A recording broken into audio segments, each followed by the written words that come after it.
শবে বরাতে আমরা কি আমল করব? শবে বরাতের রাতে আমরা নামাজটা আদায় করব কেমনে, কোন নিয়মে আদায় করব? আল্লাহর হাবিব বলেছেন শবে বরাতে আল্লাহ তাআলা তার সমস্ত বান্দাকে সাধারণভাবে ক্ষমা ঘোষণা করে দেন।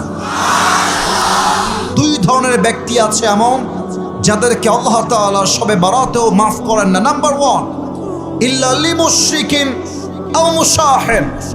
এক হচ্ছে সেই বান্দা যে আল্লাহর সঙ্গে শিরিক করে। 2 নাম্বার হলো সেই বান্দা যে বান্দা তার আত্মার ভেতরে অপর ভাইয়ের জন্য বিদ্বেষ পোষণ করে। অতএব আমাদের অন্তরে শিরিক থাকবে না, বিদ্বেষ থাকবে না। শবে বরাতে আমাদের সবাইকে ক্ষমা করবে একজন। আওয়াজ দিয়ে বলেন সবাই, তিনি কে? নাও দ্য মেইন ম্যাটার, মূল কথা, আমরা এই রাতে আমল করব আসলে কি কি? আমার কাছে আমল বলার জন্য there are a lot of deeds, অনেকগুলো আছে, বাট আমি আপনাকে জাস্ট 4টা বলবো। কম শোনেন, মাথায় রাখেন, কাজে দিবেন। কথা ঠিক আছে কিনা বলেন সবাই? 1 নাম্বার আমল, শবে বরাতে আপনারা সবচেয়ে বেশি আমল করবেন। 1 নাম্বার, সবাই পড়বেন জবান খুলে, বলেন সবাই আস্তাগফিরুল্লাহ। না, এটা কুষ্টিয়ার সাউন্ডটা হয় নাই। আমি কুষ্টিয়ার মানুষকে চিনি তো। কুষ্টিয়ার মানুষ যখন কথা বলে ওরা বিড়ালের বাচ্চার মতো না, সিংহের মতো গর্জন দিয়ে তারা কথা বলে। পড়েন সবাই জবান খুলে আস্তাগফিরুল্লাহ। যদি আপনি বেশি বেশি ইস্তেগফার পাঠ করেন, what will be your benefit? আপনার লাভ কি হবে?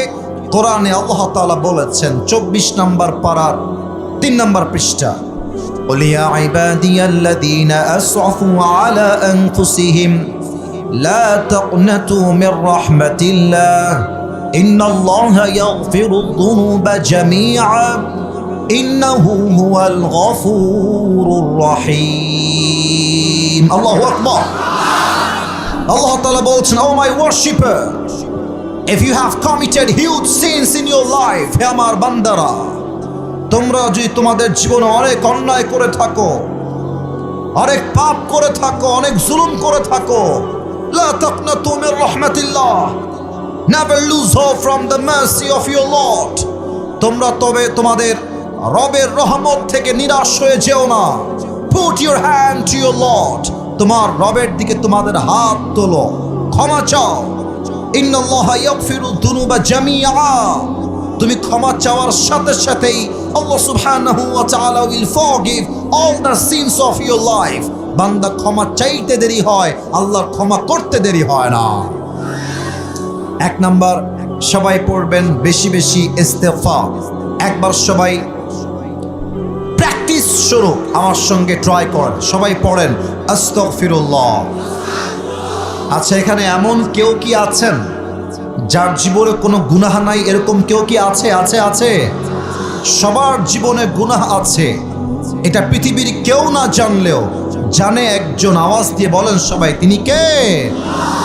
পৃথিবী না জানুক আমি তো জানি, আমি কি পাপ করেছি হায়।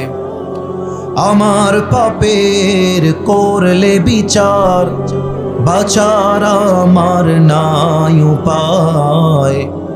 দয়াময় প্রভু মাফ করো আমায়, মাফ করো আমায়। প্রণামে 1 নাম্বার, সবাই ইস্তেগফার পাঠ করবেন। 2 নাম্বার আমল, সকলেই শবে বরাতের পরের দিন নফল রোজা রাখবেন। নফল রোজা রাখলে আপনার পেছনের গুনাহকে মাফ করে দিবে একজন। আওয়াজ দিয়ে বলেন সবাই, তিনি কে? 3 নম্বর আমল, সকলেই শবে বরাতে বেশি বেশি নফল ইবাদত করবেন। নফল ইবাদত হতে পারে জিকির। সবাই পড়েন সুবহানাল্লাহ। এত আস্তে না, বলেন সবাই সুবহানাল্লাহ। সকলেই পড়েন আলহামদুলিল্লাহ। সকলেই পড়েন লা ইলাহা ইল্লাল্লাহ। এবার বাঘের বাচ্চার মতো আওয়াজ দিয়ে তাকবীর দিয়ে পাঠ করেন আল্লাহু আকবার। এটা আপনি জিকির করতে পারেন বেশি বেশি, আফদলুল জিকির। অথবা আপনি চাইলে নফল নামাজ পড়তে পারেন তাহাজ্জুদের নিয়তে। যেই বান্দা তাহাজ্জুদের জায়নামাজে বসে রবের কাছে কান্না করে কোনো কিছু চায়, বান্দার চোখের পানি নাকের ডগায় আসার আগেই আল্লাহ বান্দার দোয়াকে কবুল করে নেয়। সুবহানাল্লাহ। 4 নম্বর আমলটা, আপনি চাইলে কবর জিয়ারত করতে পারেন, এটা রাসূলের সুন্নাহ। তবে আমরা কি ভুল করি? আমরা দল বেঁধে যাই, 10 জন 20 জন মিলে যাই, হাদিসে আসছে এটা বেদাত। আপনি একজন যাবেন ইন্ডিভিজুয়ালি, একা গিয়ে জিয়ারত করবেন, এটা হচ্ছে শবে বারাতের একটা সুন্নাহ। সকলেই পড়েন সুবহানাল্লাহ। হে আল্লাহ, আমি অধম আজকে যে কয়েকটি আমল সবার সামনে জিকিরের ব্যাপারে, আমলের ব্যাপারে মেনশন করলাম, আল্লাহ তুমি সবাইকে এই আমলগুলো করার তৌফিক দাও, আমি সহ সবাইকে। পড়না আমিন। আর মাথায় রাখবেন, শবে বারাত কিন্তু হালুয়া খাওয়ার রাত নয়, হালুয়া রুটির রাত। এটা আমাদের সমাজে ট্রেন্ড হয়ে গেছে। শবে বারাত আসলে মা রুটি বানায়, হালুয়া বানায়, সমাজে সবাইকে দেওয়া লাগে। মাথায় রাখবেন, এটার কোনো অস্তিত্ব হাদিসের ভাষ্যমত অনুযায়ী নাই, ঠিক কিনা বলেন?